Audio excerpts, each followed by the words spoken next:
Alright you lot, welcome back to The Loft with me, JB, Jubsy, or someone called me the other day, the Norfolk Legend.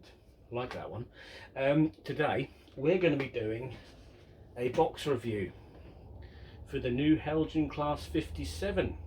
Now my friends at Rails of Sheffield have supplied me this one, and this one is going to be the West Coast Rail version, which is 57601. We're going to be doing a box review. I've not seen it done yet on YouTube, so I'll be getting that out of the box very shortly. Just a quick thank you to everybody who enjoyed the Q&A in the last video. Yes, some of it was scripted. It wasn't all you know, people sending me silly names. I did add a few. That was good fun. We might do another one of those. I might draw up another one, Q&A. If you have got any more questions, obviously I am still open to any questions on Messenger. If you've got any questions on Harold Road or myself or whatever, just get in contact. So we're now going to get straight into this. The new Heljan Class 57. Back in the day, back in the early 2000s, I was a massive fan of the first 47/57. I had loads of them. I actually became known as Mr. Heljan for a while, and those who followed me way back into the Marchant John stroke Junction Road TMD, I had lots of Heljan Class 47/57. So I'm going to refer to those as the Mark 1s. I had a lot. So I'm wondering whether this is going to be new tooling or whether this is going to be a rejig of the old. I've not actually opened it up yet, so we're now going to do that. So if I mention the word Mark 1, I'm referring to the older Heljan Class 47/57, because that was the same chassis. So we're now going to take a good look at this, and let's do a box review on the new Heljan Class 57. So here we have it. Nice box. I've got you up in the air so you can look down at what I'm looking at. So the box is a lot different to the older Heljan boxes. It's quite robust, quite a big old box on this new model. This is the catalogue number 5712, West Coast Rails, red and cream, 57601. It's DCC ready, 21 pin, DCC ready that is. It's got exterior lights, it's got sprung buffers, NEM couplings, and it's ERA 9, which means it's almost up to date, which fits in with Harold Road beautifully. On the other side of the box, we've got written on there LED lighting, sprung buffers, 21 pin DCC interface, powerful 5-pole motor, DCC ready, switchable tail lights. That's something new. So is this a brand new model, or is this a rejig of the old Heljan model? Let's have a look. So it slides out quite nicely, as it does. It's that reassuringly satisfying sort of pull up of the box. So we are firstly drawn to the instruction manual, which we'll take a look at in a little while. So we have an outer box cover of foam. So we're going to remove that, and this will be the first time I've seen the model. So I'm going to remove that now. Dun, dun, dun, and there it is. Okay, first impressions are, it looks like a rejig. It doesn't look like a new model to me. So what I'm going to do is remove it from all the plastic packaging. It's coming in the ubiquitous cradle, as most manufacturers have them in now. So we've got an outer sleeve in a cradle, and we've got some like protection over it. So I'm now going to remove it from the box, and we'll put it onto the turntable, and we'll have a good look at it. So here we have 57601 fresh out of its plastic, out of the box, and it's sitting on the weathering turntable. We're going to have a good look at it while it's on the turntable so we can spin it round. Now the first thing which has come to my attention is it is a total rejig of the Mark 1 variant of the Class 57 from Heljan. It has obviously been changed slightly, but we'll go through those details very shortly. It doesn't have any etched nameplates with it, but what is quite... well, would you say it's great, or would you say it's not a great idea? All the buffer beam accessories are fitted. So we've got all your main res, your brake pipes, and all the ETS fittings are fitted, although the ETS receptacle is still black. Now obviously if you want this thing to haul rolling stock, you're going to have to remove all the pipes and the shackle to obviously haul any rolling stock. So is this a good idea or is this not a good idea? First of all, I thought I'd actually bought a second-hand loco, but it does seem that the loco does come fully detailed. Quite cool, isn't it? I mean, I think it's great. For me, it's great. But if you want this thing to hold rolling stock, you're going to have to remove all these pipes and the shackles to fit the NEM couplings. Now, the NEM couplings do come in the box along with some snow plows. But as I said, no etched nameplates. So yeah, this is definitely a rejig Mark 1. You've got the front detail's quite smart. The paintwork is really, really good. The new thing about this Heljan model is the rad grills here. These are not etched as the Bachmann version. They are, well, they're part of the model. They're moulded along with the exhaust silencer plate. That's moulded as well. So is that a great idea? It looks okay. I mean, I know that the Bachmann ones fall off. I mean, I'm always literally gluing them back on. Would we rather see an etched rad grill on there, or would we like the moulded plastic? It's not going to make much of a difference to me because I will lightly weather this. But the roof is almost identical to the old Mark 1s. Handrails are more refined than the old Mark 1 version. And obviously it's still the same width as the old Mark 1 version, which means it's 3mm out. So yeah, it looks great. For me, it looks fantastic. So let's just have a look underneath. So I'll just put it into one of my servicing cradles, and it's identical to the Mark 1 Heljan Class 47/57. These bogie side frames, they still come off. It has got proper wheels this time, proper pickups. The fuel tank and battery boxes are identical to the Mark 1 versions, so nothing has changed underneath. On this model, it's still exactly the same as the old Heljan Mark 1s. I'm going to say it does feel a very heavy locomotive, so I think this thing is going to pull more than George Clooney can. Yeah, it looks good, but say there's no difference from the Mark 1 versions on the underframe, still identical. So removal of the body is identical to the Mark 1 versions. There's clips on the side, which you just literally, you can either use a cocktail stick or insert some plastic, and the body shell will come off quite easily. It's the same old body shell as the Mark 1 version, identical in every way. It's heavy, it's extremely heavy. Difference is we have a different interface on the PCB board, totally different. And these switches here, you can obviously turn your tail lights on and off. I think it's a great feature. So if this thing is hauling rolling stock, you can actually turn the red lights off, which is quite cool. Yeah, so they have refined the PCB board. I should imagine underneath that is the same massive motor that used to be in the Mark 1 versions. So let's put the body back on and let's get it on the track, and let's see how this thing performs. So we've got 57.601 onto the track on the back straight near junction road stabling sidings. We're going to give it a quick test. It's straight from the box. It's not been run in. Like any Heljan model, I think it's going to need running in, but let's just see what it's like straight from the box. Add a bit of power, see if it can crawl. And there we go, I'm up to 20 miles an hour. There we go. Well, it doesn't really want to crawl, does it? Let's be fair. That's just took off like a wounded animal there. There you go. I'll just stop that, and then we'll run it back the other way. See if this thing can crawl. Come on, Heljan, give us a crawl. I do like a loco that can crawl. Come on. Oh, it's trying to. It's trying. Nah, it kind of takes off. So basically, this thing is going to need running in, isn't it? It's going to need running in. It's going to need running in. The other way. And what we'll do a shot of it, because it does sound really, really good when it goes up and down the track.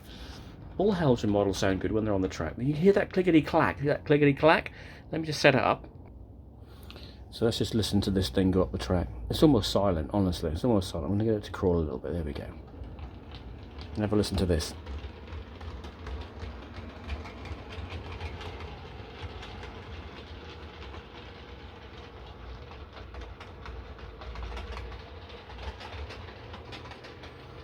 There's something about Heljan models that do that clickety clack really, really well.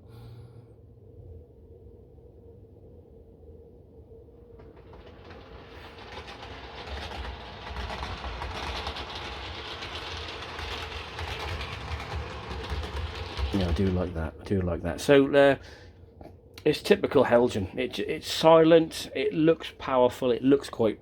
It just looks the business, really, doesn't it? But for the purists out there, you're not going to like it because of it's out of scale slightly by about 3mm. It's identical to the Mark 1 versions. It looks heavy. It looks good. Let's just see if we can get a closer view on the tripod. If I go to zoom 2, there you go. Hopefully you can see that. It looks good, as you can see. Coming with all the pipes on it is a new thing for me. Is that right, or have I bought a second-hand model? Yeah, it's a bit odd. I've never seen that before. Switchable tail lights, I think, is a fantastic idea. Overall, being an ex-Heljan fan, I've still got 2 Heljan locomotives. I've still got 47145 and 47714. Does this fit in with like the Bachmann version? Do you prefer the Bachmann version? Because I'm a big Class 57 fan, so I've got about 6 or 7 of them, and they're all Bachmann ones. This is the first one that I've got, which is a Heljan. It looks big, doesn't it? It does look big.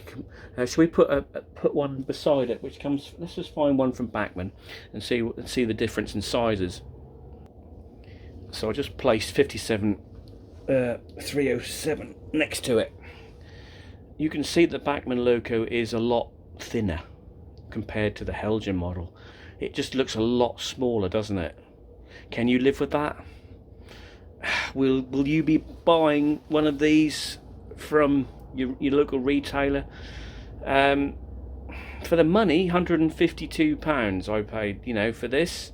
So it's not too bad, is it? It's not a bad looking beastie, but it's definitely a lot bigger than its Bachmann counterpart.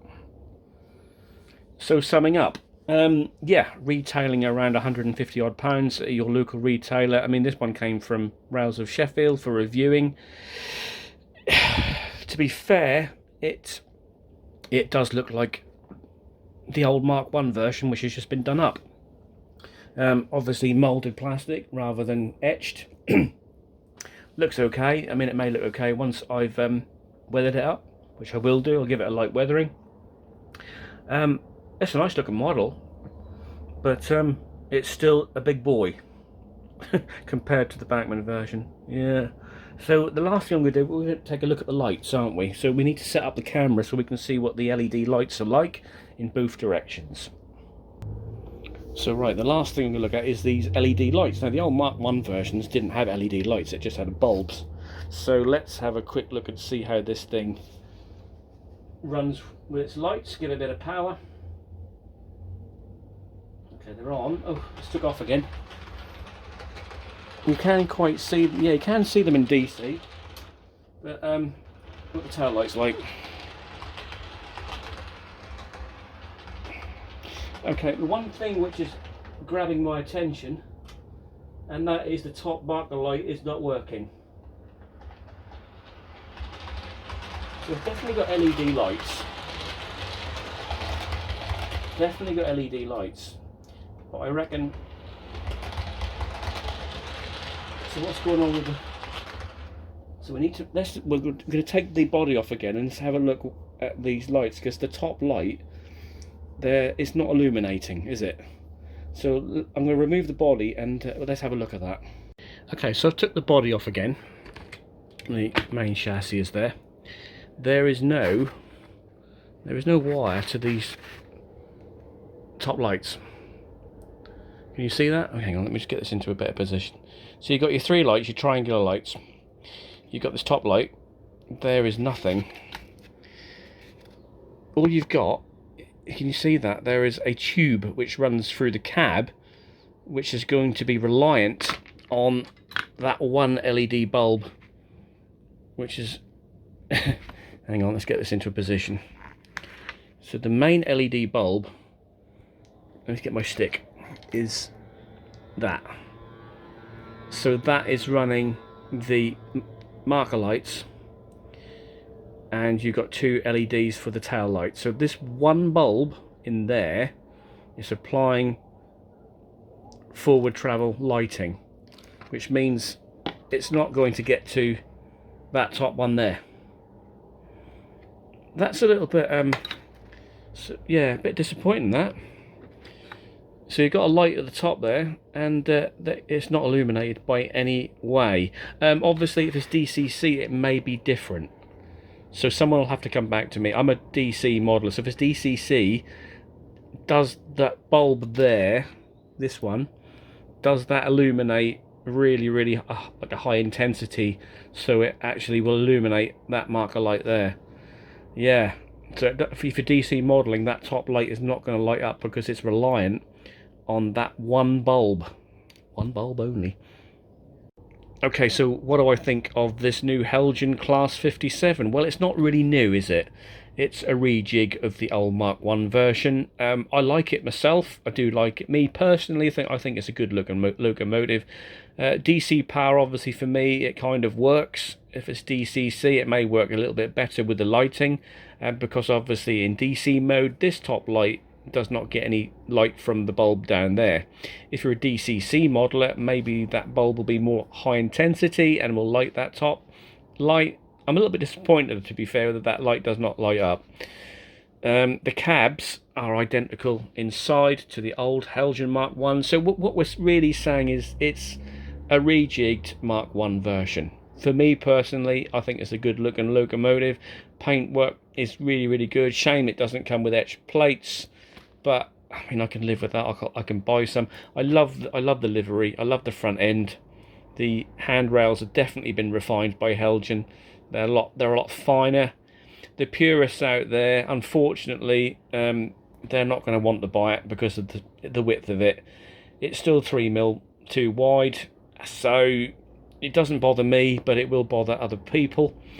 It runs absolutely faultlessly. It's silent. That motor is so powerful.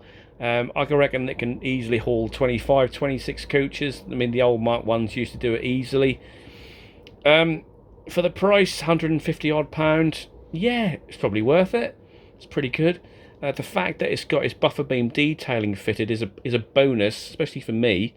Obviously, you can take them off and fit your NEM couplings, which come with it. It also comes with snow plows as well, if you want to fit your snow plows, but they will need painting. The buffer beam detailing is identical to the Mark 1 versions. You remember the whole Heljan used to come with a whole host of different bits you could fit. They are identical. The ETS system is identical. The main res pipes, the shackle, which is a dummy shackle, that was part of the old detailing pack. The ETS receptacle on the other side, that's black for some reason, which should be orange. I will probably completely change all this and fit different aftermarket bits, especially the dummy coupling, because that's one big blob of plastic. But I mean, coming with the bits fitted, I think it's pretty cool. The directional rear lights you can switch off, the red lights, I think that's pretty cool. I think that's a really, really good idea, and I've not seen that done before. So if it is hauling trains, you can turn those rear lights off so they don't show red. Pretty cool, I think. And then we can live with the new mouldings. Yeah, fine. I will probably just weather this up with a light coating. I'll just do the roof, and I'll just do a little bit of framework underneath. So for me personally, yes, it's a decent model. It sounds great on the track, silent, nice clickety clacks that goes over the rail joints. So yeah, I would say, yeah, nice model. I don't know if I'd buy another one, because it's to say it is. I am a big Bachmann fan of the Class 57, so for me this will probably be a one-off. I should probably just use this for the occasional rail tour, but it is a good looking model, and say £150 odd is probably worth the money. But just be advised, it is an old model, been kind of rejigged up. So there you have it. There's the review for 57601. We'll just go through the instruction manual and have a look at that. Okay, let's have a look at the instruction manual that comes with it. So it kind of opens up. So you've got your prototype specification, gives you a little bit of gumph about the Class 57. And then we move on to servicing, and you've got your DCC information. How to remove the body shell? Well, you can either use your fingernails or cocktail sticks to reach your clips, or you can use some thin bits of plastic card, literally just insert beside the chassis and the body shell, and that will slide off. Step 2, so yeah, just telling us how to remove the body again. DCC and sound installation. I don't know nothing about that, but all the information is there if you're fitting a DCC chip. And then you've got instructions going on about the 5-pole motor. Good electric continuity is essential, which means, John, clean your track, basically. On the back of this pamphlet, we've got the additional detailing parts. So it says, your Heljan Class 57 is supplied with additional detail parts to further enhance its appearance. See below for a description of the parts supplied.